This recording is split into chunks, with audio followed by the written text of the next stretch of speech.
What's up, people? I'm Shaggy the Opinionated Hippie, continuing my deep dive into Frank Zappa's Winter 77 tour, going show by show from the start to the end. Currently somewhere near the middle, maybe a little more towards the front end of the middle. But we have two shows I'm going to talk about today. The final show we have available from January 31st, 1977, from, I'm going to mispronounce this, I apologize, Boblingen, Germany. Boblingen, Germany. And then the first show we have from February 3rd, 1977, in Paris, France. And before I get into the specifics of each show, these two shows are forcing me to reevaluate my opinion of the Winter 77 tour. Actually, this entire experience has, but having reached this point with these two shows, I'm like, all right, something, I have to reevaluate this. I originally ranked all the tours way back when I started this channel, like 5 years ago. It's like, I think the second thing I did after I did all the albums. And I had this at 22 out of 26, pretty near the bottom. I just thought it was a fun, underwhelming tour with some interesting moments. But as I'm going through these tapes, and I think these are tapes 9 and 10, I believe, right? Yeah. Every time I listen to these tapes, there's really only one segment where I'm like, okay, I'm kind of checked out on, or at least I'm trying not to allow myself to get checked out on for purposes of like noticing if anything interesting happens. But there's a middle section where they play Broken Hearts Are for Assholes, Dong Work for Yuta, a cappella, Manx Needs Women, which is great, but then Titties and Beer, which is pretty much just been a pretty routine Titties and Beer. Nothing too crazy in the sort of improv section in the middle. Those have been relatively short.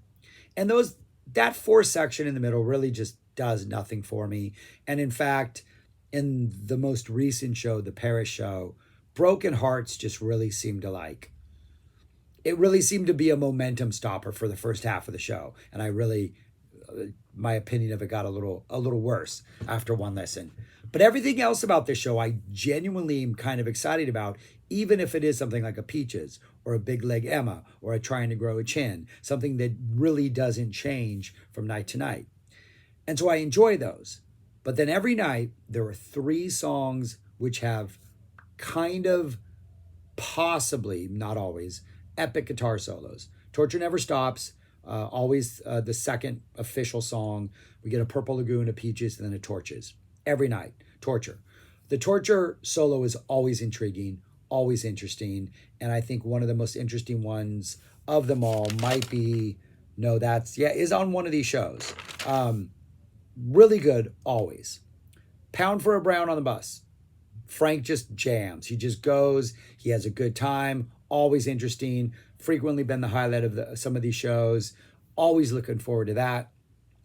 And then Black Napkins, in which not only does Eddie Jobson drop a fantastic solo, Frank also drops a fantastic solo. And in one of these cases, Ray White drops a fantastic solo. And so those 3 moments, regardless of what the rest of the show is like, are really, really good and kind of lift this tour up. And then we also get somewhere in there, we're either getting I'm the Slime with solos or a City of Tiny Lights with solos. Not a Frank solo, but a Ray and a Patrick O'Hearn, which are interesting. Frank sometimes jams at the end. We've had Willie the Pimps, Cruising for Burgers. A Muffin Man, the Paris Muffin Man. Like, if Paris is in the vaults, we'll get to that after we talk about the Germany show. But Paris, wow. And I know these are just 2 shows and like a larger run, but I'm not bored. And I'm actually like, I'm like halfway through the tour and I'm still looking forward to like seeing what the rest of the tour has to reveal. I will say this, I do know from the official release standpoint, the first thing we have officially released from any show in 77, Winter 77, is a February 6th snippet of Broken Hearts Are for Assholes, is from the leather version, is from a February 6th show. And then there are shows after that, including all of Pink Napkins from shows. So I'm pretty sure that starting as at least as late or as early as February 6th, Frank was recording these shows. Don't you think he might have started in Paris? Like, wouldn't that be a great release to one day release a Paris 77 show? We don't have to wait 2 years. We don't need to honor this anniversary stuff. But anyways, let's talk about the first show first. Pretty much same exact set list. Some as anything else, we're missing the encores are pretty short. Probably missing something at the very end. The sound is pretty rough.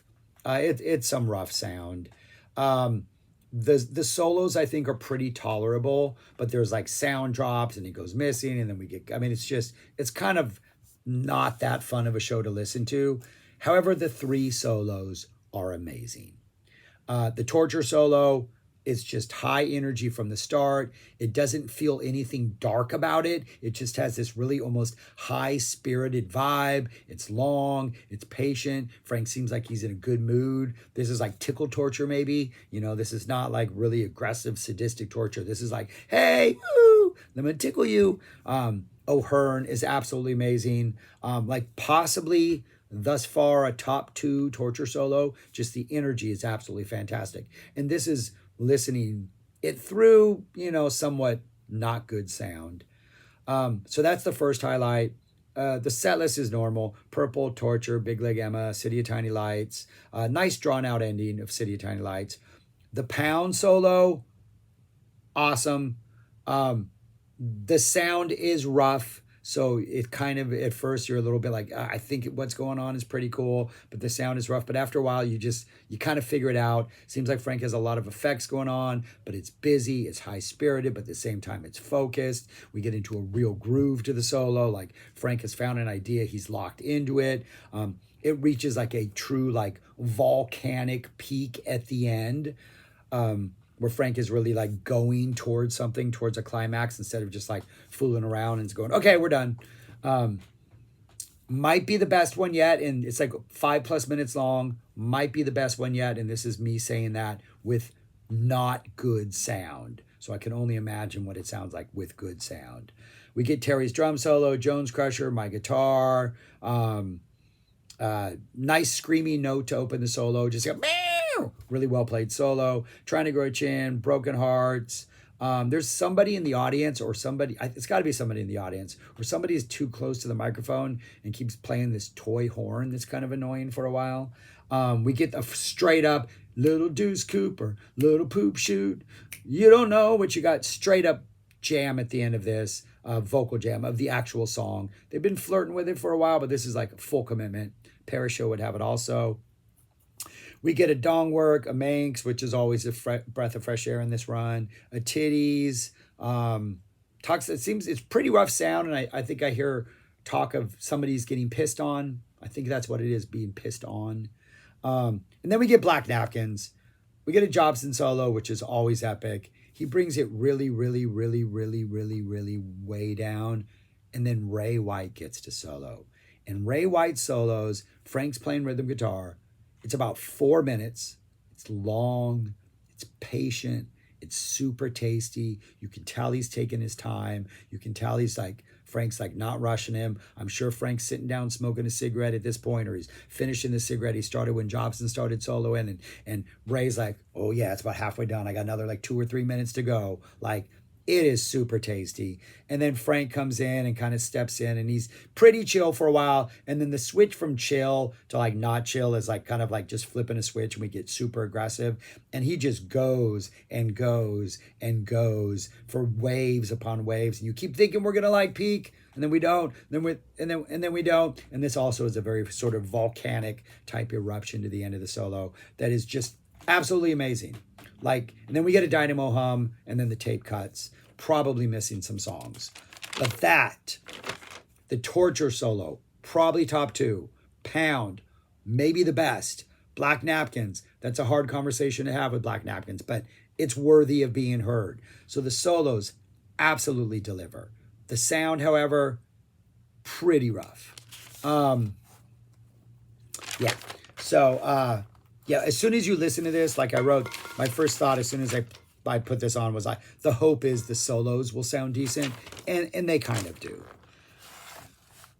But that show, then we get the 2/3/77 show, Paris, France, the next one that we have available in this tour. Pretty good sound overall, and I think as the show goes on, it gets better. It kind of sounds like you're in the audience. It is an audience tape. You get a really good mix of all the instruments. It kind of sounds like what it would be like to be there in real life. You can hear everything pretty clearly. Some of the songs sound better than I think they ever have before. Like the opening to My Guitar sounds super funky. The Jones Crusher sounds absolutely amazing. There are so many times I wrote on here, sounds amazing, just because for being an audience tape, there are moments when this band just sounds absolutely fantastic in like this particular like capture of them. Yeah, and there are some moments on here that just two things that only happen on this show on this tour and no other show on this tour. We have another pretty rare occurrence, and the solos are interesting. They're kind of, each one is a little bit different. There are several of them which might not rank as like the top one or two or even three of the tour, but are so different than the other solos that they're almost immediately in contention for being the best just because they stand out. I absolutely love this show. Like, Frank went to Paris and didn't try to like rock their socks off. He really tried to give them, I think, something that was a little bit different. Maybe a little more sophisticated. He does have wine. He does have titties and wine at one point. So maybe Frank is trying to be just a little more genteel. Opens up with Purple Lagoon, and we get what might qualify as a solo in Purple Lagoon. Frank's messing around for quite a while. It doesn't really sound like a formed composition, but it goes on long enough where it's just Frank playing around with that awesome Purple Lagoon rhythm for a good significant amount of time where it feels like, oh, this has a solo in it. Absolutely excellent. Peaches sounds amazing as far as the mix goes. The Torture, it just sounds great. Like, the actual song itself sounds great. The mix of the screams is balanced perfectly.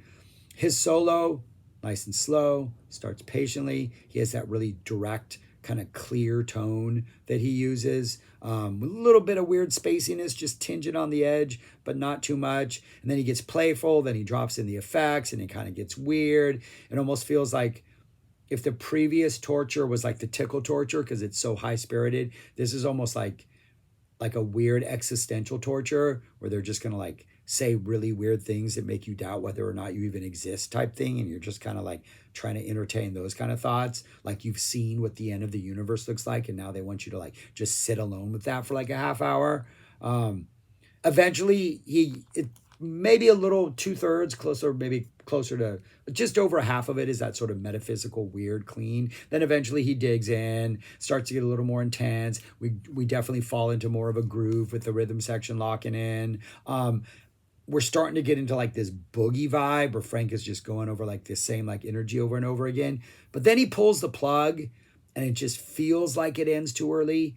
And I think if he had pushed that final energy for, I don't know, I mean, anywhere over a minute, and this probably notches is up towards the top. But it's that first half, that spacey, existential, more weird, that first half is, if we were going to divide solos in half, might be the best half, or at least one of the most interesting halves of Torture solos from this tour. Then we get a Big Leg Emma. Then we get a City of Tiny Lights, which just absolutely sounds amazing. We get an awesome little funk solo in the middle, I think between O'Hearn's solo and before we go to the it's like everybody's waiting for Frank to like give the cue to drop into the second half of the song. We just kind of get this funk solo. And then at the end of the song, we get this straight, full-blown, like minutes long. Like, this is not just like 10 seconds of them riffing. It's like minute and a half, maybe 2 minutes of them doing this over there jam. And it's over there. And Frank is just going off. And then Ray stops singing and we're still jamming. Like, it is a full-blown jam at the end of City of Tiny Lights that really rarely seldom happens, if it does ever happen again. It is just the reason you collect tapes. Like, the reason I went down this rabbit hole in the first place and like try to collect every live Zappa tape was because of moments like this, that we've not heard anything like this in the official catalog before. Even with all the City of Tiny Lights have released, we've not heard an ending jam that is as spontaneous and in the moment as this. One of the reasons why I'm reevaluating this tour and this band. Pound for a Brown comes next. Is this the best one yet? I keep saying that after every single Pound for a Brown solo. He hits the ground ready to go in his solo spot. It's not too aggressive, but you clearly see he has an idea. He's ready to play. Give me the ball. He's going. The sound of his guitar is absolutely amazing. Again, a clearer, cleaner tone than normal with like a little tinge of effects just kind of sitting on it. He does toys around for like one idea for about almost like 2 minutes, maybe 2.5 minutes. Then he kind of brings it to a stop and kind of rebuilds up with a different idea. This feels like by far the longest one yet. I wrote that it felt like almost like a Tarantino movie, where like a Pulp Fiction, where like you have these little different segments. Like it's all connected as one long movie, but you have these different pockets that provide different feelings. And yes, it is long. And yes, all of these things, when put together, it's like over 2 hours. And this is one of the longer solos, I think, from the tour. But like you're never bored, and every part is needed to like enhance the other parts. Yeah, fantastic solo. We get a drums, really dramatic drum solo by Terry. Terry is like boom, boom, boom, boom. I mean, like sparse, dramatic, building the energy, and he builds it up and doesn't go really too crazy before he brings it back down. Like almost like vibing off the energy that like Frank was bringing in that Torture Never Stops, which is a little more careful, or like just the beginning of this solo, which had an idea and then moved on to another idea. Like, yeah, Terry's paying attention to what Frank's doing, and I think you can hear it in this drum solo. Then we go into a really special part of the show that only happened on this show for this tour. We get a Honey, Don't You Want a Man Like Me, a song I do not normally look forward to, a song when I see on a set list, I'm like, all right, what am I going to think about for that 4.5 minutes? But this is fun to hear. Hasn't been played at all on this tour, will not be played again on this tour, and actually will not reappear until fall 78. So Paris gets a nice, fun little surprise. Pretty much the same version they did at the Christmas shows in 76 and in 76, but it's fun to hear. Sounds a little under-rehearsed, but who cares? It's Honey, Don't You Want a Man Like Me. A good time. Then what do they follow it up with? In true 76 fashion, we get an Illinois Anima Bandit. Frank almost has no time for an introduction. We get right into the song. We get another really nice, long, patient, bluesy, take your time Ray solo that is excellent. And then Jobson comes in with a mini Moog solo, and it is a fantastic mini Moog solo. And we're still kind of riding the same groove we rode with the Ray White solo. And then Frank comes in. He's kind of calmer, but he's more active, and he's riding the same groove that Jobson rode. And it's kind of light, and it's kind of jazzy, and it eventually gets a little bit faster and a little bit louder and a little more bluesier, as we're like expecting from an Illinois Anima Bandit solo. But it never really doesn't really become volcanic, doesn't really push that aggressive energy, kind of stays at this really just like respects the vibe that Ray and Jobson brought and kind of continues in that vein. And I think absolutely one of my favorite Illinois Anima Bandits because of that. Never been one of my favorite songs, mainly because it tends to be drawn out a little too much. Don't like the early versions when Frank's introduction goes on for like way too long. But this is just really good. And then they get to the end of the song and Ray goes off and they are jamming again. We get some vocal silliness. It is an Illinois Anima Bandit that I think is absolutely fantastic. Then we return to the normal part of the show. We get a My Guitar that sounds great, really funky, tasty solo. The whole My Guitar sounds super funky. Trying to Grow a Chin, Broken Heart, Are for Assholes. It feels weaker. This feels like the actual first weak moment of the show. Like, yeah, I'm feeling the Broken Hearts at this point. That might just be me. If you're a Broken Hearts fan, maybe this is the best version. We get a Dong Work for Yuta, a Manx Needs Women, which is always needed. And we get a Titties and Beer. Turns out Frank's into ecology, into saving the whales and stuff like that. He's also into titties and sometimes wine. So it's a pretty much fun. We get a little Jazz Devil in there. And then we get a Black Napkins. And the Black Napkins from the get-go feels a little gentler than maybe the other stuff. We're still kind of connected with this Bozio dramatic drum solo and this more reflective existential torture. Like this vibe is continuing through this part of the show. There's a connective tissue to this show, which is why, if it's available, release it in its entirety.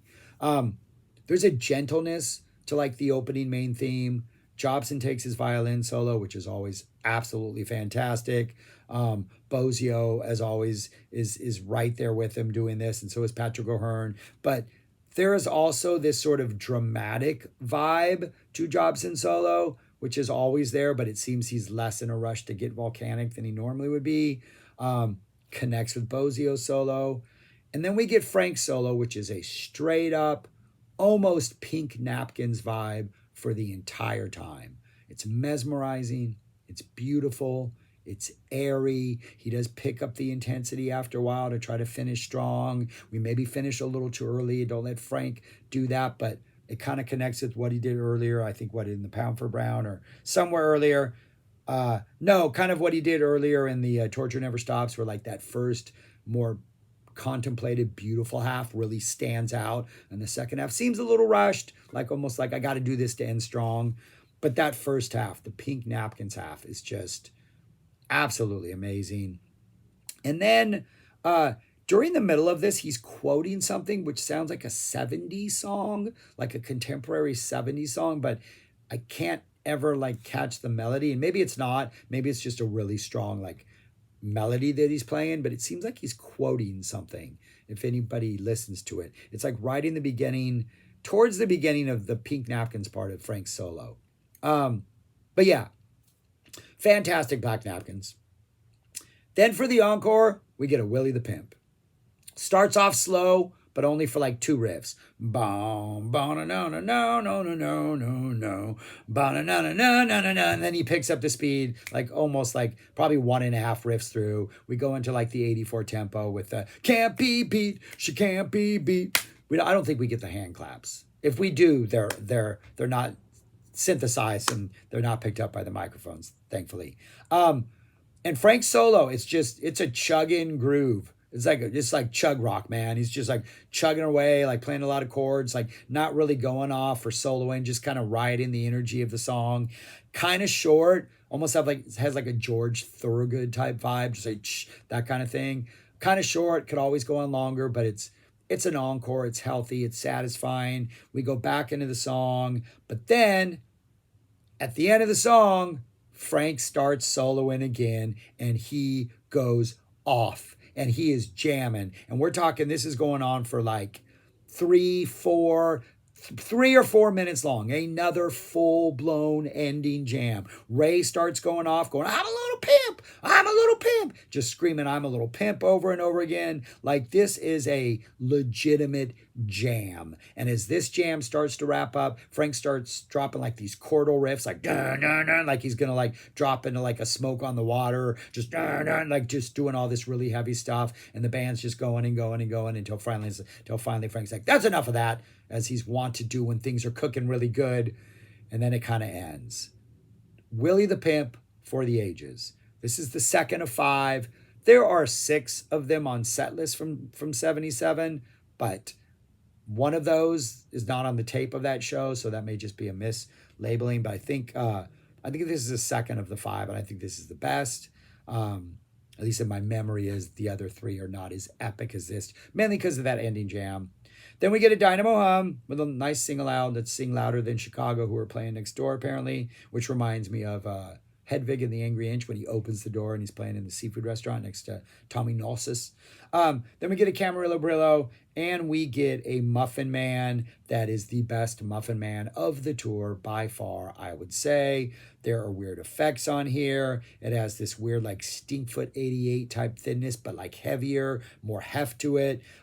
He has these incredible melodic runs. He sings the entire song again, and then he goes off on a whole other solo, just absolutely just pure like adrenaline and rock and roll and just going absolutely crazy and like not wanting the show to end. I would say that this is the best show of the tour. The Willie the Pimp is fantastic. The Muffin Man is the best of the tour. Black Napkins might not be the best of the tour, but that Pink Napkin section is gorgeous. The Torture just stands out from other tortures, and the Pound might straight up be the best Pound. And we get an Illinois Enema Bandit. That is just a solid, fun listen. And Honey, Don't You Want a Man Like Me? Really, really good show. If I had to rank these shows among all the others that I already did on this tour, Paris is number 1. easily. I think it is the best. I think the tape represents it well. I think there's enough just absolute highlights. I think, like I said, while not every solo might be the best from this tour, I think if we were to get this as an official release, I, for one, would be a very, very happy purchaser of this box set and would support this 100%. And then I have down at number 7, the Bulblingen Show. And that's pretty much there because of the sound. It's the sound. The sound is, a problem. The sound. Because those 3 solos are fantastic. All right, that's all I got. Thanks for watching. Subscribe, like, share, comment. Let me know your thoughts on this tour, on this Frank, on all that kind of stuff. And I wasn't sure what tour I was going to do after this, and I haven't yet looked to see what tour it is. But because I'm reevaluating where I place this tour, it was at 22 out of 26. I want to listen to either 21 or 23 next and see if it either jumps or, to see if there's movement, to see if it separates from 23 a lot or if it jumps 21. So I'm going to look at what those 2 are, and I'll let you know in the next video, and maybe we can vote, and I'll take whichever one is a higher demand, maybe. But anyways, yeah, maybe we'll do that. All right, that's all I got. Thanks for watching. Peace. Talk to you later.